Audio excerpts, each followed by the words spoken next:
3 bulan?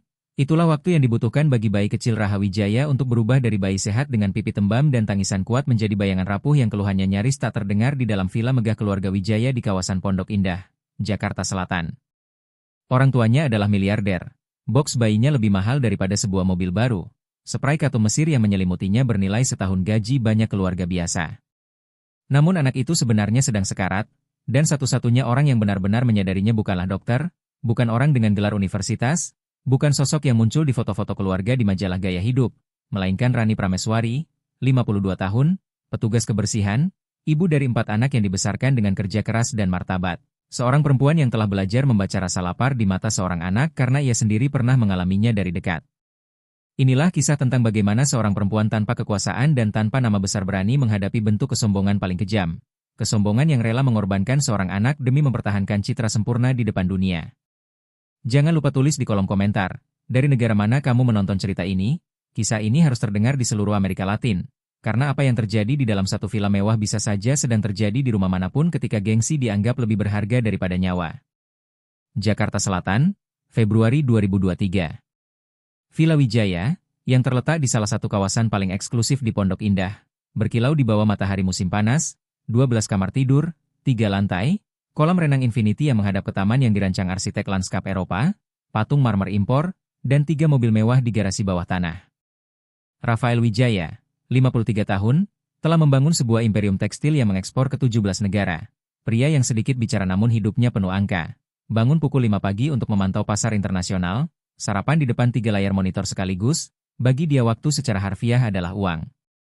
Istrinya, Sari Handayani, 34 tahun, pernah menjadi model di masa mudanya, wajah sampul majalah dan duta merek-merek mewah, dikenal di kalangan sosialita karena bentuk tubuhnya yang sempurna dan wajah yang seolah menantang waktu. Ia memiliki 287.000 pengikut di Instagram, tempat ia memamerkan kehidupan sempurnanya. Ketika mereka mengumumkan kehamilan, media sosial meledak. Sesi foto profesional menampilkan perut yang baru 3 bulan. Acara pengumuman jenis kelamin dengan balon putih dan biru di taman villa di depan 50 tamu pilihan. Baby shower dengan dekorasi yang biayanya lebih mahal daripada pesta pernikahan rata-rata. Kelahiran Rahawijaya dirayakan sebagai peristiwa tahun ini di kalangan elit Jakarta Selatan. Berat sekitar 3,7 kg.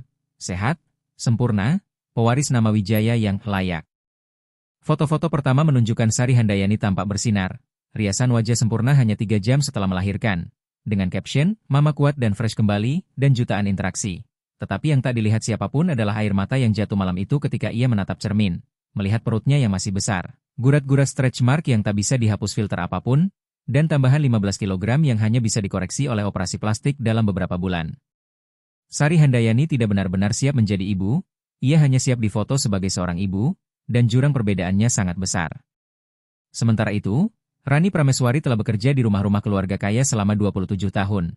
Sejak datang dari kampung rambutan ke Jakarta Selatan pada usia 18 tahun dengan koper kardus, ia telah mengepel lantai marmer, memoles lampu gantung perak, menyetrika spray sutra yang harganya melebihi gaji bulanannya.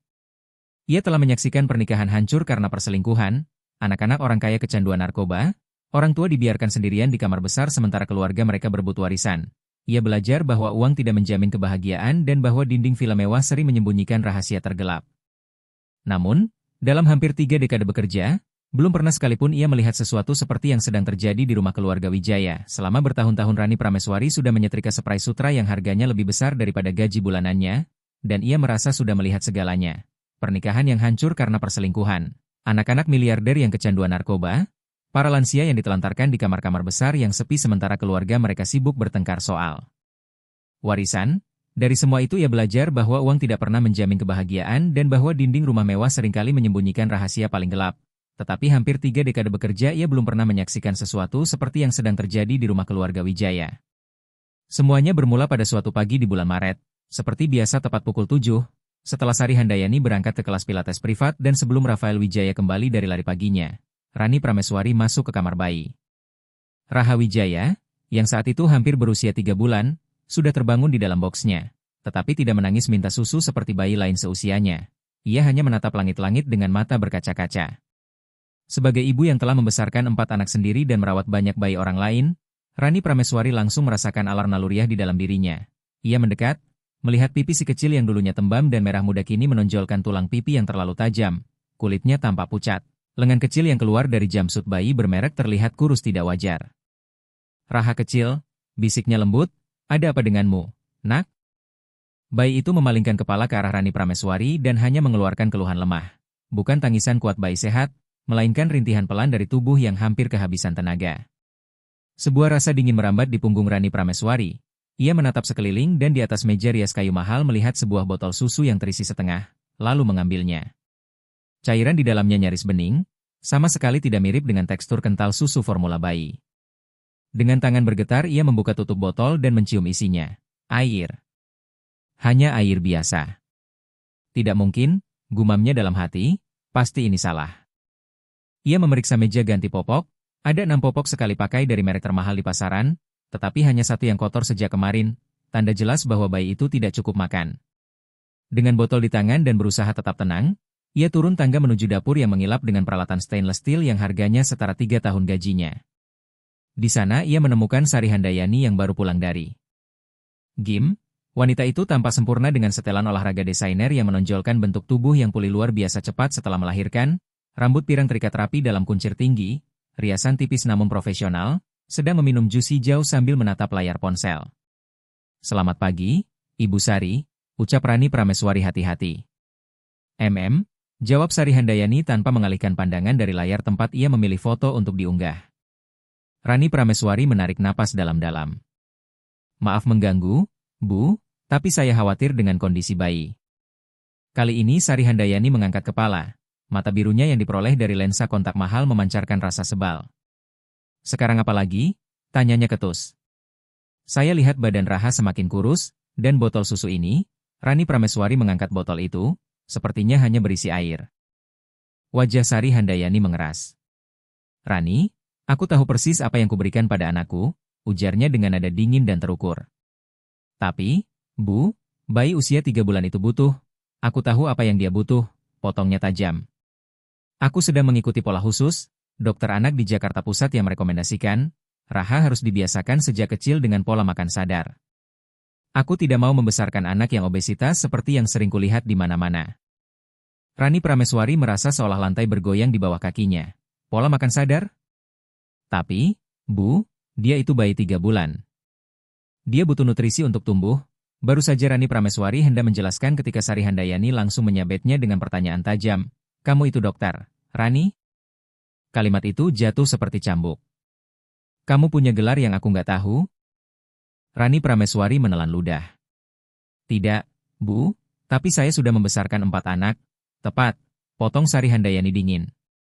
"Kamu membesarkan 4 anakmu. Aku membesarkan anakku dengan cara modern, pakai protokol internasional. Aku tidak butuh nasihat dari..." Ia berhenti sejenak, tetapi kata yang tidak diucapkan, "pembantu," menggantung di udara seperti racun. "Sekarang aku ingin kamu fokus sama pekerjaanmu," lanjut Sari Handayani dengan nada mengakhiri. "Lantai di lantai 2 harus dipel.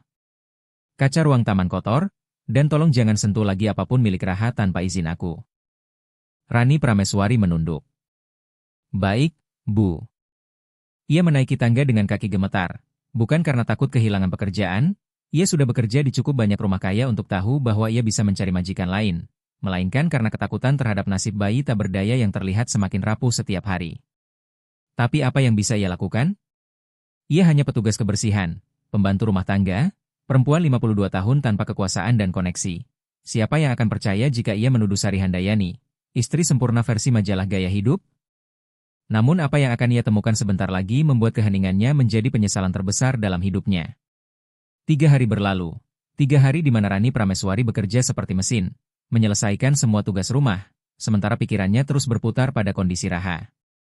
Setiap kali melewati kamar bayi, dadanya terasa sesak. Pada hari keempat, saat ia menurunkan spray untuk dicuci, ia melihat sesuatu yang membuat darahnya membeku. Di dalam keranjang sampah kamar mandi utama, tersembunyi di bawah tisu wajah dan botol kosmetik bekas, ia menemukan 4 botol susu. Semuanya masih berisi cairan. Ia mengeluarkannya pelan-pelan, sesekali menoleh ke belakang memastikan tidak ada orang. Botol pertama ia buka, air dengan sedikit sekali susu formula, hanya cukup membuat warna agak keputihan, tapi sama sekali tidak cukup untuk memberi gizi pada bayi. Botol kedua sama. Botol ketiga hampir murni air. Botol keempat bahkan tidak ada susu sedikit pun, hanya air keran. Rani Prameswari duduk di tepi bak mandi marmer mahal, memegang botol-botol itu dengan tangan bergetar karena marah. Sari Handayani bukan sedang melakukan kesalahan, bukan sedang mengikuti protokol dokter manapun, ia dengan sengaja membuat anaknya kelaparan. Pertanyaannya, kenapa? Dan yang lebih penting, apa yang bisa dilakukan Rani Prameswari? Malam itu ia hampir tidak tidur di kamar kecilnya di lantai 4 villa, kamar pembantu. Begitu orang menyebutnya, ruang seluas kira-kira 6 meter persegi dengan satu ranjang kecil, lemari mungil, dan jendela yang menghadap ke tembok pagar. Bukan ukuran kamar yang membuatnya gelisah, melainkan beban mengetahui sesuatu yang mengerikan dan merasa tak berdaya untuk menghentikannya. Pukul 11 malam ia mendengar langkah kaki di lorong. Ia mengintip lewat celah pintu, Sari Handayani berjalan pelan menuju kamar bayi, mengenakan setelan olahraga dan membawa ponsel di tangan. Rasa ingin tahu dan cemas bercampur. Rani Prameswari menunggu sekitar 5 menit, lalu turun tanpa suara. Pintu kamar Raha sedikit terbuka. Dari posisinya di lorong, ia bisa melihat Sari Handayani berdiri di samping box, berpose selfie dengan bayi yang tertidur. Tapi apa yang terjadi setelah itu membuat napas Rani Prameswari tertahan. Sari Handayani meletakkan ponselnya di tripod kecil, menyalakan kamera dalam mode video, merapikan rambutnya, lalu dengan senyum profesional yang sudah terlatih, mulai berbicara ke arah kamera. Halo, teman-teman cantik, sekarang jam 11 malam dan seperti biasa, aku lagi kasih susu terakhir buat bayiku yang gemes banget, katanya dengan suara manis. Banyak yang nanya gimana caranya aku bisa balik langsing begitu cepat setelah melahirkan. Jujur, jawabannya disiplin, makan bersih, olahraga, dan juga ngajarin Raha sejak kecil pola hidup sehat. Rani Prameswari menatap tak percaya ketika melihat Sari Handayani memegang sebuah botol susu yang tampak penuh di depan kamera. Pura-pura menyuapi Raha Wijaya yang tetap tertidur lelap. Ia bahkan tidak membangunkan bayinya.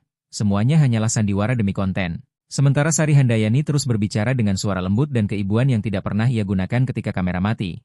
Berkhotbah soal pola asuh sadar. Tidak boleh memberi makan berlebihan. Jangan membuat bayi bergantung.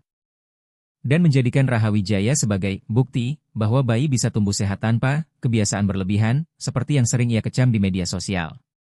Ketika Raha Wijaya mengeluarkan rengekan lemah dan patah, Sari Handayani segera mematikan kamera. Wajahnya yang sempurna seketika berubah menjadi ekspresi kesal. Diam, kamu barusan merusak videoku, desisnya ke arah bayinya. Darah Rani Prameswari serasa mendidih. Ia mundur pelan sebelum ketahuan, kembali ke kamarnya di lantai 4 dan mengurung diri, menahan air mata marah dan tak berdaya. Sementara itu Rafael Wijaya adalah pengusaha yang dikenal brilian. Ia telah mengalihkan kekayaan warisan dari ayahnya sampai 10 kali lipat, memiliki kantor di 5 negara, menegosiasikan kontrak bernilai miliaran rupiah dengan korporasi internasional. Mampu membaca laporan keuangan dalam hitungan menit dan menemukan kejanggalan yang butuh berhari-hari bagi orang lain, tetapi tidak mampu melihat apa yang sedang terjadi di rumahnya sendiri. Rani Prameswari bisa memahami, bukan membenarkan, hanya memahami, karena pria itu berangkat dari rumah pukul 6 pagi dan pulang pukul 9 malam. Akhir pekan pun dihabiskan memeriksa laporan di ruang kerjanya. Satunya interaksinya dengan Raha Wijaya hanyalah mencium kening sebelum berangkat dan menyentuh pipinya ketika pulang. Selalu menemukannya dalam keadaan tidur. Anakku ada di tangan yang tepat, pernah katanya pada Rani Prameswari saat perempuan itu sedang membersihkan ruang kerjanya. Sari itu ibu yang luar biasa, dia sepenuhnya mengabdikan diri untuk bayi. Rani Prameswari hanya bisa menggigit bibir tanpa menjawab, bukan posisinya untuk membantah tuan rumah. Namun suatu sore, ketika Rafael Wijaya sedang sibuk di ruang kerja menelaah kontrak, Rani Prameswari mengambil keputusan. Sudah saatnya mencoba sesuatu. Meski harus dipecat, meski harus dipermalukan, ia tidak sanggup terus menjadi saksi bisu. Dengan jantung berdebar begitu keras seolah menggema di seluruh rumah, ia mengetuk pintu ruang kerja. Masuk, gerutu Rafael Wijaya tanpa mengangkat kepala dari berkas-berkas yang ia pelajari. Pikirannya jelas masih tertinggal di meja negosiasi di Shanghai meski tubuhnya duduk di kursi kerja di Jakarta Selatan. Rani Prameswari melangkah masuk, kedua tangannya saling meremas gelisah. Pak Rafael, maaf mengganggu. Ada apa, Rani? Suaranya tidak marah, hanya terdengar sibuk, suara seorang pria yang hidup di dunia angka dan rapat. Ini soal bayi, Pak. Kali ini Rafael Wijaya mengangkat kepala. Kenapa dengan Raha? Dia sakit? Saya tidak yakin sakit, Pak, tapi menurut saya dia tidak cukup makan, jawab Rani Prameswari pelan. Kening Rafael Wijaya berkerut. Maksudmu apa tidak cukup makan? Sari bilang semuanya baik-baik saja. Mengumpulkan seluruh keberanian, Rani Prameswari melanjutkan, saya sudah membesarkan anak sendiri dan merawat banyak bayi, Pak. Rahawijaya kelihatan makin kurus setiap hari. Susu di botol sangat sedikit formulanya, kadang hampir cuma air. Kerutan di wajah Rafael Wijaya semakin dalam, bukan karena cemas, melainkan jengkel. Kamu mau bilang istriku tidak bisa merawat anak kami dengan benar? Bukan begitu, Pak. Saya hanya... Rani, potongnya dingin, suaranya mengeras seperti baja. Sari baca buku-buku parenting, konsultasi dengan dokter anak, ikut rekomendasi para pakar internasional. Dia bukan orang sembarangan, bukan orang yang tidak punya pendidikan. Kalimat itu menusuk, meski kata orang bodoh tidak pernah terucap. Bagi Rafael Wijaya, itulah posisi Rani Prameswari. Pak, saya cuma minta. Tidak usah minta apa-apa, potongnya lagi sambil mengangkat tangan. Aku bayar kamu dengan gaji yang bagus, mungkin terlalu bagus, tapi aku bayar kamu untuk bersih-bersih, menjaga rumah tetap rapi. Aku tidak membayar kamu untuk mengajari kami bagaimana membesarkan anak. Mengerti? Rani Prameswari menunduk, menelan rasa terhina. Baik, Pak. Dan kalau kamu datang lagi bawa cerita tentang Sari, aku akan cari pembantu lain. Masih banyak orang di luar sana yang mau bekerja di rumah ini. Ada ratusan orang yang akan senang menggantikanmu di sini, kata Rafael Wijaya menutup pembicaraan. Baik, Pak. Maaf, jawab Rani Prameswari pelan sebelum keluar dari ruang kerja dengan pipi terasa panas, bukan karena malu, tetapi karena marah dan tak berdaya. Marah pada seorang pria yang begitu buta hingga tak bisa melihat anaknya sendiri perlahan sekarat, marah pada sistem yang membuat kata-kata seorang pembantu rumah tangga tidak ada harganya, dan marah pada dirinya sendiri karena merasa tidak punya kekuatan untuk mengubah apapun. Namun Rani Prameswari, meski sederhana dan tanpa nama besar, bukan tipe perempuan yang mudah menyerah ketika ada nyawa yang dipertaruhkan. Apa yang akan ia lakukan dalam 48 jam berikutnya akan memicu rangkaian peristiwa yang tak pernah dibayangkan siapapun di rumah itu. Keesokan harinya, Rani Prameswari tiba pada satu kesimpulan. Kalau orang tua Rahawijaya tidak mau mendengar, ia butuh bukti yang tak terbantahkan. Sesuatu yang tidak bisa disangkal oleh Rafael Wijaya maupun Sari Handayani. Ia menunggu sampai sore. Ketika Sari Handayani pergi ke sesi pemotretan untuk mempromosikan lini produk kecantikan dan Rafael Wijaya sedang di kantor, rumah menjadi sunyi, hanya dipecah oleh rintihan lemah bayi. Rani Prameswari masuk ke kamar Rahawijaya. Si kecil menatapnya dengan mata yang tampak terlalu besar untuk wajahnya yang kian tirus. Usianya sudah 3,5 bulan, tetapi tubuhnya begitu rapuh hingga tampak seperti bayi baru lahir. Maafkan saya, nak, bisik Rani Prameswari lembut, tapi saya harus menolongmu meski ibumu marah. Dengan tangan gemetar ia mengeluarkan ponsel tuanya, hadiah dari anak perempuannya 2 tahun lalu, model lama tapi masih punya kamera, lalu memotret Rahawijaya dari berbagai sudut, memperlihatkan dengan jelas tubuh kecil yang kurus tidak wajar. Ia juga memotret botol-botol susu berisi cairan encer, bahkan mendokumentasikan tempat sampah dengan kemasan-kemasan susu formula bekas. Setelah itu ia melakukan sesuatu yang lebih berani. Di dapur ia menyiapkan 1 botol susu dengan takaran formula yang benar sesuai petunjuk di kemasan, lalu meletakkannya di atas meja ganti popok di kamar bayi, sengaja di tempat yang mudah terlihat, sebelum bersembunyi di lorong dekat pintu kamarnya dengan pintu sedikit terbuka, menunggu. 2 jam kemudian ia mendengar suara mobil Sari Handayani masuk, lalu suara hak sepatu tinggi menaiki tangga, diikuti bunyi pintu kamar bayi yang dibuka. Rani Prameswari mengintip sedikit, cukup untuk melihat tanpa terlihat, Sari Handayani masuk ke kamar, melihat botol susu di meja, ekspresinya berubah dari terkejut menjadi curiga. Ia menoleh ke sekeliling, mengambil botol itu, memeriksanya, lalu dengan langkah cepat dan mantap berjalan ke kamar mandi yang terhubung dengan kamar bayi. Dari celah kecil di posisinya, Rani Prameswari bisa melihat Sari Handayani membuka botol dan menuangkan seluruh isi susu ke wastafel, kemudian mengisi botol itu dengan air keran sampai setengah, menambahkan hanya 1 sendok teh kecil susu formula, mengocoknya, dan meletakkannya kembali di tempat semula. Jantung Rani Prameswari berdegup begitu keras hingga ia takut Sari Handayani bisa mendengarnya. Tapi ia tahu ia butuh bukti lebih kuat lagi, sesuatu yang tak bisa dibantah. Ia mengeluarkan ponselnya dan dengan tangan bergetar mulai merekam video tanpa suara, mengarahkan kamera ke dalam kamar mandi tempat Sari Handayani masih memanipulasi botol itu. Tepat pada saat itu, tanpa ia sadari, salah satu bingkai foto yang sebelumnya ia geser saat membersihkan tergelincir dari rak di lorong dan jatuh ke lantai dengan bunyi keras yang menggema di seluruh rumah seperti tembakan. Dunia seakan berhenti. Sari Handayani keluar dari kamar mandi secepat kilat. Matanya langsung bertemu dengan Rani Prameswari, yang masih memegang ponsel dengan layar menyala jelas memperlihatkan mode perekaman. "Kamu lagi ngapain?" teriak Sari Handayani. Suaranya menggema di seluruh villa. Rani Prameswari mundur selangkah. Saya cuma..." Sari Handayani melangkah maju dengan amarah menyala di mata. Kamu rekam aku, ya? Kamu intip aku? Bu, bayi itu butuh pertolongan. Apakah ibu? Apakah aku apa? Potong Sari Handayani sambil merenggut ponsel dari tangan Rani Prameswari dengan kasar. BN. Berani-beraninya kamu menghakimi aku? Cuma pembantu sederhana sok menilai cara aku membesarkan anakku, bentak Sari Handayani. Bu, tolong mengerti. Rahawijaya sudah sangat kurus, dia butuh. Diam, teriak Sari Handayani dengan amarah yang belum pernah dilihat Rani Prameswari sebelumnya. Kamu itu tidak tahu apa-apa. Sama sekali tidak. Kamu cuma membesarkan anak-anak biasa yang kemungkinan besar makan makanan cepat saji, gemuk, dan sakit-sakitan. Aku membesarkan anakku dengan cara sadar, sehat, modern. Air mata frustrasi menghangat di mata Rani Prameswari. Bayi 3 bulan tidak bisa hidup hanya dengan air. Bu, dia akan jadi anak sehat dan kuat, bukan gendut seperti anak-anak yang kamu besarkan, sahut Sari Handayani sinis. Saat itu Rahawijaya mulai menangis, tapi bukan tangis normal bayi, melainkan rintihan lemah, patah, dan putus asa dari seorang anak yang sekarat karena kelaparan. Keduanya menoleh ke arah box. Sari Handayani memejamkan mata, menarik napas panjang, berusaha menenangkan diri. Ketika membukanya, ekspresinya berubah dingin dan penuh perhitungan. Aku kasih kamu satu kesempatan, Rani, ucapnya dengan suara tenang namun berbahaya. Aku akan lupakan kalau kamu berani mengintip aku. Aku akan hapus video ini dari ponselmu dan kamu akan terus kerja di sini seolah tidak terjadi apa-apa. Kamu lakukan tugasmu dan tidak akan menyebut-nyebut anakku lagi. Mengerti? Rani Prameswari menatap mata Sari Handayani, dan pada saat itu ia mengambil keputusan paling berani dalam hidupnya. Tidak, Bu. Sari Handayani tampak tidak percaya.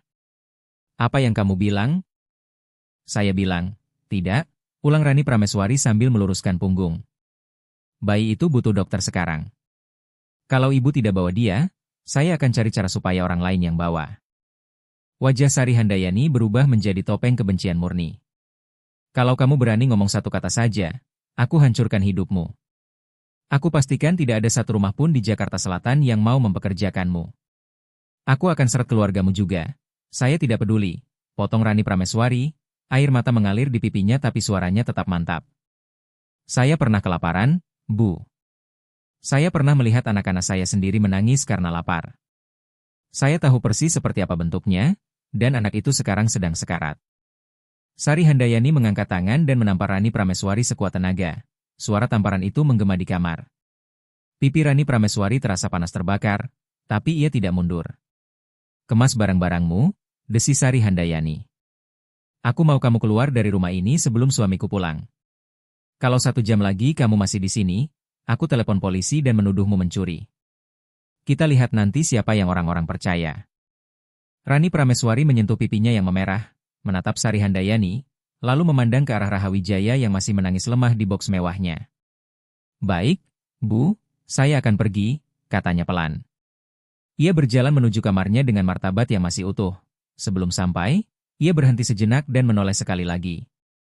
Tapi ketahuilah, saya akan tetap cari cara untuk menyelamatkannya, meski harus mengorbankan segalanya. 1 jam kemudian, Rani Prameswari keluar dari Villa Wijaya dengan sebuah koper kecil, harga dirinya, dan satu hal lain, botol kaca kecil yang disembunyikan di dalam tasnya. Sebelum pergi, saat sedang berkemas, ia menyelinap kembali ke kamar bayi. Sari Handayani sedang berada di kamarnya sendiri, sibuk menelepon publisisnya. Rani Prameswari mengambil botol susu encer itu dan menuangkan sedikit isinya ke dalam botol kaca kecil, satu-satunya bukti yang ia miliki. Di luar, senja mulai turun di atas Jakarta Selatan. Rani Prameswari duduk di halte bus, memegang kopernya, tidak benar-benar tahu harus berbuat apa sekarang, hendak kemana, dan harus mencari bantuan kepada siapa. Ia tidak punya uang untuk menyewa pengacara, tidak mengenal pekerja sosial. Ia hanyalah perempuan 52 tahun yang baru saja kehilangan pekerjaan karena berusaha melakukan hal yang benar. Ia mengeluarkan ponsel, menelepon putrinya yang tertua. Lia, nak, iya, Ma. Kenapa telepon jam segini? Rani Prameswari berusaha menjaga suaranya tetap stabil, tetapi akhirnya pecah juga. Lia, Mama baru saja dipecat. Apa? Kenapa? Di sela-sela tangis, ia menceritakan semuanya. Tentang bayi, botol susu, Sari Handayani, video, dan tamparan itu. Lia Maheswari, yang bekerja sebagai perawat di Rumah Sakit Harapan Sehat, mendengarkan dalam diam. Ketika Rani Prameswari selesai, putrinya berbicara dengan suara tegas, "Ma, bayi itu dalam bahaya. Mama harus lapor." Suara Lia Maheswari terdengar tegas di ujung telepon. "Siapa yang mau percaya sama Mama? Mama cuma pembantu rumah tangga yang menuduh seorang sosialita kaya raya," jawab Rani Prameswari lirih. "Mama punya foto, botol kaca berisi cairan susu encer itu. Tadinya Mama punya video juga. Dia sudah ambil ponsel Mama dan hapus videonya," lanjut Rani Prameswari pasrah. Hening sejenak, lalu Lia Maheswari berkata, "Mama pernah simpan ke penyimpanan awan?" "Awan? Mama nggak ngerti itu apa, Nak," balas Rani Prameswari bingung. Lia Maheswari menghela napas. "Mama dengar ya. Mama ke rumah Lia sekarang. Lia akan telepon atasan Lia, Dr. Andika Maulana. Beliau punya kenalan di layanan sosial. Kita cari cara supaya bayi itu bisa diselamatkan." "Tapi, Nak, tidak ada tapi, Ma. Yang terjadi itu penelantaran anak, itu tindak pidana. Dan seberapapun kayanya perempuan itu, hukum tetap melindungi anak," kata Lia Maheswari mantap. Kata-kata itu memberi Rani Prameswari kekuatan yang ia butuhkan. 2 jam kemudian ia sudah berada di apartemen kecil Lia Maheswari di kawasan Depok Beji. Dr. Andika Maulana, laki-laki berusia sekitar 60 tahun dengan pengalaman puluhan tahun sebagai dokter anak, meneliti foto-foto di ponsel Lia Maheswari yang sempat dikirim Rani Prameswari sebelum ponselnya disita Sari Handayani. "Ini jelas malnutrisi berat," ujar Dr. Andika Maulana dengan wajah serius. "Bayi ini bisa meninggal dalam hitungan hari kalau tidak segera mendapat asupan gizi yang tepat." "Dokter, apa yang bisa kami lakukan?" tanya Rani Prameswari cemas. "Saya akan hubungi seorang pekerja sosial yang saya kenal. Dia butuh kesaksian lengkap dari ibu. Foto-foto ini sangat membantu, tapi kita tetap perlu pemeriksaan dokter langsung pada bayi itu," jelas Dr. Andika Maulana. "Terus bagaimana caranya?" "Orang tuanya tidak akan bawa ke rumah sakit," sahut Rani Prameswari. Dr. Andika Maulana terdiam sejenak, berpikir. Ada satu cara, tapi cukup drastis. Malam itu, sementara Sari Handayani tidur nyenyak setelah mengunggah foto di Instagram yang memperlihatkan dirinya seolah-olah menyusui bayinya dengan penuh kasih memakai botol susu penuh yang hanya properti. Untuk foto, tubuh kecil Rahawijaya yang berminggu-minggu kekurangan nutrisi akhirnya kolaps, ia mulai kejang. Malnutrisi berat membuat organ tubuhnya mulai gagal berfungsi. Sari Handayani terbangun karena mendengar suara aneh dari bayi, menyalakan lampu dan melihat Rahawijaya dengan mata terbalik dan tubuh bergetar tak terkendali. Untuk pertama kalinya dalam berbulan-bulan, rasa takut yang ia rasakan bukan lagi takut ketahuan, melainkan takut sungguhan bahwa anaknya benar-benar bisa mati. "Rafael!" "Bayinya!" teriaknya panik. Rafael Wijaya berlari masuk ke kamar bayi. Pemandangan anaknya yang sedang kejam menghancurkan seluruh sosok pengusaha dingin dan perhitungan dalam sekejap, yang tersisa hanya seorang ayah yang ketakutan setengah mati. "Telepon darurat sekarang," perintahnya sambil mengangkat Rahawijaya dengan hati-hati. 15 menit kemudian, ambulans sudah sampai di Villa Wijaya di Pondok Indah. Petugas medis memeriksa Rahawijaya dan hampir seketika memberi kesimpulan, malnutrisi berat. Dia harus segera dirawat di rumah sakit. Di Rumah Sakit Harapan Sehat, ketika para dokter bekerja keras menstabilkan kondisi Rahawijaya, seorang dokter muda memeriksa tanda-tanda vital dan mengernyit. "Sehari-hari bayi ini minum berapa banyak susu?" tanyanya pada kedua orang tua yang menunggu dengan cemas. "Sesuai kebutuhan," jawab Sari Handayani cepat. "Saya ikuti semua rekomendasi dokter anak." "Baik, Bu," ujar sang dokter dengan nada profesional tapi tegas. "Masalahnya, bayi ini menunjukkan tanda-tanda kelaparan berkepanjangan. Ini bukan sesuatu yang terjadi dalam satu hari. Ini proses berminggu-minggu." Rafael Wijaya menoleh pada istrinya. "Apa maksudnya, Sari?" Sari Handayani langsung pucat. Aku sudah kasih susu formula dengan benar." "Aku tidak mengerti. Sesuai hukum," potong sang dokter, "saya wajib melaporkan setiap dugaan penelantaran anak, dan kasus ini masuk kategori itu." "Penelantaran anak?" Sari Handayani hampir berteriak. "Bagaimana dokter bisa menuduh saya begitu? Saya ini ibunya, saya sayang sama dia. Kalau begitu ibu harus bisa menjelaskan kenapa bayi usia 3 bulan setengah beratnya sama seperti bayi baru lahir," jawab dokter itu tenang. Saat itulah seorang pekerja sosial masuk ke ruang tunggu. Di belakangnya, yang membuat Rafael Wijaya terpaku dan membuat Sari Handayani ngeri, adalah Rani Prameswari. "Ngapain dia di sini?" desi Sari Handayani. Tuan dan Nyonya Wijaya, ucap sang pekerja sosial dengan suara profesional, nama saya Ratih Cahya Putri dari Kementerian Pemberdayaan Perempuan dan Perlindungan Anak. Ibu ini tadi siang mengajukan laporan resmi tentang dugaan penelantaran anak terhadap putra Anda. Saya perlu mengajukan beberapa pertanyaan. Rafael Wijaya memandang Rani Prameswari dengan raut bingung. Kamu lapor ke pihak berwenang. Rani? Rani Prameswari, yang berdiri di samping putrinya Lia Maheswari dan Dr. Andika Maulana, mengangguk. Iya, Pak, karena tidak ada orang lain yang mau menyelamatkan anak itu. Dia cuma pembantu yang sakit hati dan bikin cerita bohong, potong Sari Handayani cepat. Aku pecat dia karena mencuri, sekarang dia balas dendam.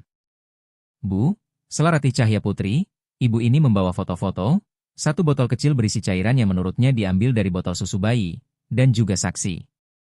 Kalau semua ini bohong, seperti yang ibu klaim, hasil pemeriksaan laboratorium akan membuktikannya. Dr. Andika Maulana melangkah maju. Saya dokter spesialis anak dengan pengalaman 30 tahun. Saya sudah melihat foto-foto itu, bayi tersebut menunjukkan tanda-tanda malnutrisi yang sangat jelas. Gejalanya tidak mungkin salah. Selain itu, tambah Ratih Cahya Putri, rumah sakit ini baru saja mengonfirmasi diagnosa, malnutrisi berat. Sekarang saya perlu tahu, bagaimana tepatnya Anda berdua memberi makan anak Anda. Sari Handayani berusaha mati-matian mencari alasan, tetapi Rafael Wijaya menghentikannya dengan anggukan tegas. Sari, suaranya rendah, berbahaya. Jawab jujur sekarang juga. Apa yang sebenarnya kamu berikan ke anak kita? Ruangan mendadak sunyi. Sari Handayani menatap suaminya, lalu menatap Rani Prameswari, para dokter, dan Ratih Cahya Putri, menyadari bahwa inilah saatnya kebenaran tidak bisa lagi disembunyikan. Ia terkulai di kursi dan mulai menangis, bukan tangisan penyesalan, melainkan tangisan frustrasi karena sudah ketahuan. Aku cuma pengen balik langsing, isaknya. Media, sosial media, semua orang menghakimi aku. Mereka bilang aku sudah jelek, sudah tidak seperti Sari Handayani yang sempurna. Aku pikir, kalau bayi juga minum lebih sedikit, dia bakal lebih sehat. Kamu pikir? Tatap Rafael Wijaya dingin, seolah melihat orang asing. Kamu sengaja membuat anak kita kelaparan demi obsesimu pada tubuh sempurna? Aku tidak bermaksud membunuhnya, aku cuma mengurangi porsi supaya apa? Potong Rafael Wijaya tajam. Supaya kamu bisa unggah foto di Instagram? Supaya followers kamu tetap kagum? Sari Handayani mencoba meraih tangan suaminya, tetapi Rafael Wijaya menepis dengan muak. Rafael, tolong, sudah berapa lama? Suaranya bergetar menahan marah. Sudah berapa lama kamu melakukan ini? Sejak dia umur 1 bulan, jawab Sari Handayani hampir tak terdengar. Wajah Rafael Wijaya dipenuhi horor. Lebih dari 2 bulan ia sibuk bepergian, bekerja, membangun imperium bisnis, sementara istrinya perlahan-lahan membuat anak mereka kelaparan demi citra sempurna. Ia kemudian menoleh pada Rani Prameswari, perempuan sederhana yang telah mencoba mengingatkannya, yang justru ia hina dan ancam saat wanita itu berusaha melakukan hal yang benar. Rani, suaranya parau. Kamu sudah berusaha memberitahu aku. Rani Prameswari mengangguk, air mata mengalir di pipinya. Iya, Pak. Dan saya, ya Tuhan, saya memperlakukanmu seperti. Rafael Wijaya tidak sanggup menyelesaikan kalimatnya. Rasa malu terlalu besar. Bapak tidak tahu. Pak, jawab Rani Prameswari pelan. Bapak sibuk, Bapak percaya sama istri. Wajar kalau Bapak lebih percaya dia daripada saya. Saya cuma lihat apa yang Bapak tidak sempat lihat. Saat itu seorang dokter keluar dari ruang IGD. Keluarga Wijaya, panggilnya, semua langsung menoleh. Bayinya sudah stabil. Dia akan butuh nutrisi lewat infus dan pemantauan ketat, tapi kalian datang tepat waktu. Seminggu lagi saja, mungkin kami tidak bisa menyelamatkannya. Rani Prameswari menutup mulut dengan kedua tangan, air mata mengalir deras. Alhamdulillah, bisiknya lirih. Rafael Wijaya menoleh ke arah Sari Handayani dengan tatapan penuh jijik. Kemas barang-barangmu. Aku tidak mau lihat kamu lagi. Apa? Rafael, tolong, itu cuma kesalahan. Kesalahan? Potong Rafael Wijaya tajam. Kamu sebut apa yang kamu lakukan itu? Kesalahan? Kamu sengaja membuat bayi tak berdaya kelaparan selama 2 bulan demi kesombonganmu. Ini bukan salah langkah kecil, ini sudah kelewatan. Sampai di sini. Pengacaraku akan menghubungimu besok. Sari Handayani memandang sekeliling mencari simpati, tapi yang ia temukan hanya wajah-wajah penuh penolakan. Bahkan Rati Cahya Putri sang pekerja sosial menatapnya dengan jijik yang berusaha ia sembunyikan secara profesional. Sari Handayani keluar dari rumah sakit Harapan Sehat dengan langkah gontai. Dunia, sempurna,nya runtuh di depan mata. 3 bulan kemudian, Raha Wijaya yang kini berusia 6 bulan duduk di kursi makan bayi di dapur Villa Wijaya. Pipinya bulat dan merah muda, tawanya keras dan riang, tangan kecilnya yang montok berusaha meraih bubur halus yang disuapkan Rani Prameswari dengan kesabaran tanpa batas. Pintar. Sekali kamu makan, nak, sedikit lagi ya, ucap Rani Prameswari lembut. Dari pintu dapur, Rafael Wijaya berdiri memperhatikan. Ia sudah berubah. Ia menjual 2 perusahaannya, mengurangi jam kerja hampir setengah, dan belajar bahwa keberhasilan bisnis tidak berarti apa-apa jika ia kehilangan keluarganya. Rani, panggilnya pelan. Rani Prameswari menoleh. Ya, Pak Rafael? Aku perlu minta maaf lagi. Mungkin aku harus mengulang permintaan maaf ini setiap hari sampai aku mati. Pak, kita sudah bicara soal ini, belum cukup, Rafael Wijaya mendekat. Aku perlu kamu dengar. Aku bukan cuma memecatmu, bukan cuma tidak percaya, tapi juga menghinamu, memperlakukanmu seolah kata-katamu tidak ada harganya. Hanya karena kamu, sekadar, pembantu. Seolah pengalamanmu membesarkan anak, naluri keibuanmu, dan kemanusiaanmu tidak sepenting gelar sarjana mantan istriku. Bapak dulu, buta, jawab Rani Prameswari pelan. Buta karena pekerjaan, buta karena gengsi, buta karena lebih mudah pura-pura semuanya baik-baik saja daripada mengakui kalau bapak gagal sebagai ayah, lanjut Rafael Wijaya dengan suara serak. Rani Prameswari menyentuh tangan Rafael Wijaya. Tapi bapak akhirnya berani lihat kebenaran saat itu betul-betul penting. Bapak selamatkan anak bapak. Bapak yang bawa dia ke rumah sakit. Kamu yang menyelamatkan anakku, Rani, sanggah Rafael Wijaya pelan. Kamu yang mempertaruhkan pekerjaanmu, reputasimu, semuanya, demi seorang bayi yang bahkan bukan darah dagingmu. Dia bayi tak berdaya, Pak. Itu saja sudah cukup buat saya. Rafael Wijaya mengangguk, matanya berkaca-kaca. Aku sudah mengubah isi wasiat. Raha Wijaya akan mendapat pendidikan terbaik, tapi dia juga akan belajar nilai-nilai yang kamu tunjukkan setiap hari. Kerendahan hati, belas kasih, dan keberanian melakukan hal yang benar, meski mahal harganya. Pak, saya kamu bukan lagi pembantu di rumah ini. Rani, potong Rafael Wijaya. Kamu keluarga. Kamu adalah nenek yang dibutuhkan Raha Wijaya, dan ibu yang seharusnya dulu aku dengarkan. Rani Prameswari tidak mampu menahan air mata. Terima kasih, Pak Rafael. Tidak, Rani. Harusnya aku yang berterima kasih padamu, jawabnya. Di luar, Jakarta Selatan tetap menjadi kota penuh kontras. Kompleks mewah di Pondok Indah berdampingan dengan ganggang sempit yang sesak, kekayaan luar biasa berdiri di samping kemiskinan yang mencekik. Tetapi di dapur itu, 2 orang dari dunia yang sangat berbeda baru saja mempelajari pelajaran yang tak bisa dibeli dengan uang. Nilai sejati seseorang tidak diukur dari rekening bank atau marga di belakang namanya, melainkan dari kesediaannya melakukan hal yang benar saat tidak ada yang melihat. Dari keberanian menentang kekuasaan ketika yang lemah butuh perlindungan, dari kemanusiaannya ketika jauh lebih mudah berpaling dan pura-pura tidak melihat. Sari Handayani kehilangan semua yang ia anggap berharga. Pernikahannya berakhir di pengadilan, para pengikutnya di media sosial perlahan menghilang ketika kisah ini mencuat ke publik, kontrak kerjasama dengan berbagai merek dibatalkan satu persatu. Dan, teman-teman, dari kalangan sosialita tiba-tiba berhenti mengangkat teleponnya. Kontrak kerjasama dengan berbagai merek dunia dibatalkan satu persatu, teman-teman sosialita berhenti menjawab telepon dan pesan, tetapi yang paling penting adalah ia kehilangan anaknya, hak asuh penuh jatuh ke tangan Rafael Wijaya, sementara Sari Handayani hanya diizinkan bertemu Raha Wijaya dalam kunjungan terbatas dan diawasi. Dan setiap kali melihat anaknya sehat dan bahagia, rasa bersalah itu kembali menghantam dan menggerogoti batinnya. Ia mencoba membangun ulang hidupnya, mulai terapi, menulis sebuah buku pengakuan tentang tekanan sosial dan kesehatan mental ibu setelah melahirkan, lalu menyumbangkan seluruh royalti kepada lembaga perlindungan anak, bukan untuk mencari pengampunan, karena ia tahu ada perbuatan yang tidak akan pernah benar-benar diampuni, melainkan untuk belajar hidup dengan beban dosanya dan menjadikannya peringatan bagi orang lain. Di sisi lain, Rani Prameswari tidak pernah mencari ketenaran atau penghargaan. Ketika wartawan datang ingin mewawancarainya, ia menolak dengan sopan karena tidak butuh dunia tahu namanya. Ia sudah tahu bahwa ia melakukan hal yang benar dan itu cukup sebagai ganjaran.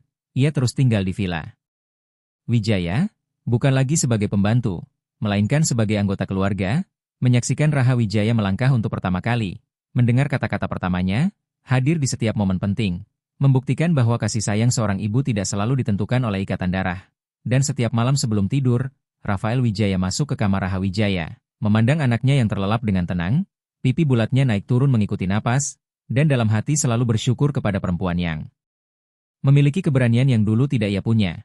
Kisah ini kemudian menjadi semacam legenda di Jakarta Selatan, diceritakan di salon kecantikan dan kantor-kantor, di pasar tradisional, warung makan, dan kafe-kafe di mall, karena menyentuh sesuatu yang universal dan melampaui kelas sosial. Martabat sejati datang dari keberanian melakukan yang benar tanpa peduli berapa harganya. Dan seringkali justru orang-orang yang paling sederhana yang menunjukkan kebesaran hati paling luar biasa.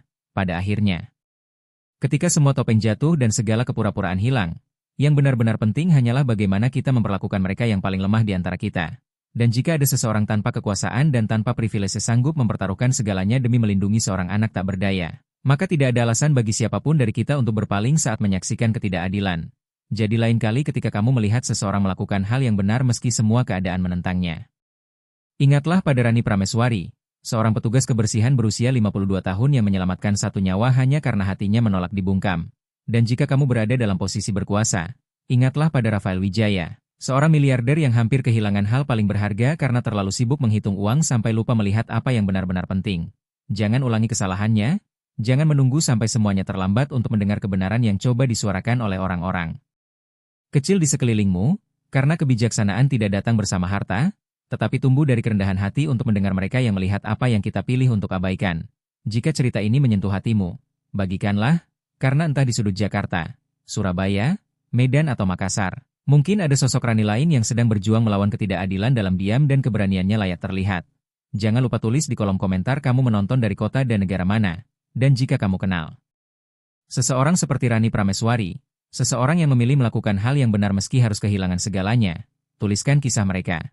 Tekan tombol like setiap hari jika kamu percaya bahwa dialah pahlawan sejati dalam cerita ini, dan subscribe untuk lebih banyak kisah yang membuktikan bahwa keberanian terbesar sering lahir dari hati yang paling sederhana. Dan ingat, martabat tidak bisa dibeli. Ia dibuktikan setiap hari lewat tindakan kita.